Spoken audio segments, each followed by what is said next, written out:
പഴയ നവിയിലേക്ക് തിരികെ വരണമെന്ന് നവിക്ക് ആഗ്രഹമുണ്ട്. എന്നുവെച്ചാ വലിയ സ്ക്രീനിൽ തിളങ്ങിക്കൊണ്ടിരുന്ന നവിയ. അങ്ങനെ അഭിനയിക്കാൻ എന്നും ഇഷ്ടമാണ്. സിനിമ വലിയ പാഷനേറ്റ് ആയിട്ടുള്ള ഒരു കാര്യമാണ് എനിക്ക്. പിന്നെ അങ്ങനെ വലിയ മോഹങ്ങളില്ല എന്നുള്ളതാണ് സത്യം. അങ്ങനെയല്ല, നവിയുടെ മുഖം കാണുമ്പോൾ ഒരുപാട് മോഹങ്ങൾ നവിയുടെ മുഖത്തുണ്ട്. അല്ലല്ല, എൻ്റെ മോഹങ്ങൾ തൽക്കാലം എന്തായാലും സിനിമയിൽ അഭിനയിക്കാന്നുള്ള മോഹം ഇപ്പം മനസ്സിലില്ല. ഇല്ല ഇല്ല. അഭിനയല്ലേ ഇപ്പം നടത്തിക്കൊണ്ടിരിക്കുന്നത്? ഇപ്പോഴോ? അല്ല അല്ല, അതുകൊണ്ട് സത്യം പറയാവുള്ളൂ. അത്രേ ഈ ഷോയിൽ മുഴുവൻ എനിക്ക് പറയാൻ പറ്റാത്ത കാര്യം പറയാൻ സൗകര്യമില്ല എന്ന് പറയുന്നല്ലാണ്ട് 2 മണിക്കൂറൊക്കെ ഇങ്ങനെ സത്യം പറയാന്ന് പറഞ്ഞാൽ നവിയെ പരീക്ഷിക്കുന്നതാണെന്ന് എനിക്കറിയാം. പക്ഷെ എങ്കിൽ പോലും ചോദിച്ചോ, സാരില്ല, ഒരു പരീക്ഷണത്തിന് തയ്യാറായിട്ടാണ് വന്നിരിക്കുന്നത്. നവ്യ ഇങ്ങനെ വെള്ളിത്തിരയിൽ വെട്ടിത്തിളങ്ങി നിൽക്കുമ്പോൾ നവ്യ വിവാഹിതയാകുന്നു. നവ്യ മുംബൈയിലേക്ക് പോകുന്നു, ഒരു കുടുംബിനിയാകുന്നു, അമ്മയാകുന്നു. എപ്പോഴും നവ്യയുടെ ബാക്ക് ഓഫ് ദി മൈൻഡിൽ ഈ സിനിമ കിടക്കുന്നില്ലേ? ഇങ്ങനെ ഇടയ്ക്കൊരു ഒരിക്കലും സിനിമയ്ക്ക് മുമ്പ് ഞാൻ കല്യാണം കഴിച്ചപ്പോഴും എനിക്ക് സിനിമ വിട്ടുപോകാൻ അപ്പോഴൊന്നും മാനസികമായിട്ട് അങ്ങനെ വലിയ താല്പര്യം ഉണ്ടായിരുന്നില്ല. അച്ഛൻ്റെ അമ്മയുടെയും നിർബന്ധത്തിന് ശരിക്കും ഞാൻ കല്യാണം കഴിച്ചാണ്. പക്ഷെ കല്യാണം കഴിക്കുമ്പോൾ ഒരു പക്ഷേ നാളെ അഭിനയിക്കരുത് എന്നെൻ്റെ ഭർത്താവ് പറഞ്ഞാലും അത് അംഗീകരിക്കാൻ തയ്യാറുള്ളൊരു മനസ്സുമായിട്ടാണ് ഞാൻ കല്യാണം കഴിച്ചത്. ഭർത്താവിനോട് ആദ്യം ഈ പെണ്ണ് കാണാൻ വന്നപ്പോൾ സന്തോഷോട് ചോദിച്ചോ? സന്തോഷേട്ടാ അല്ലേ?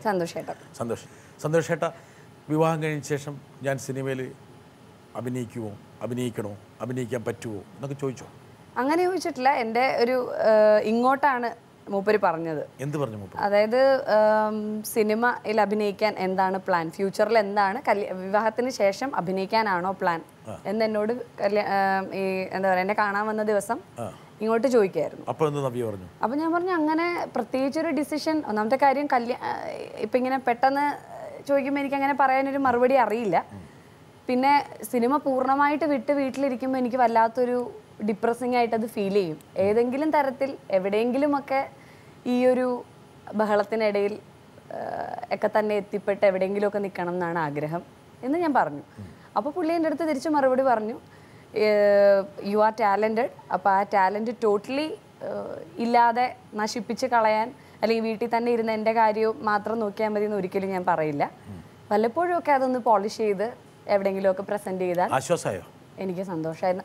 അങ്ങനെ പറഞ്ഞപ്പോൾ പോലും ഋതാസ് ചേട്ടാ സത്യമായിട്ടും വിവാഹത്തിന് മുമ്പ് പറയുന്നൊരു കാര്യം വിവാഹത്തിന് ശേഷം പറയുന്നതും ഒരുപോലെ ആവണം എന്നില്ല.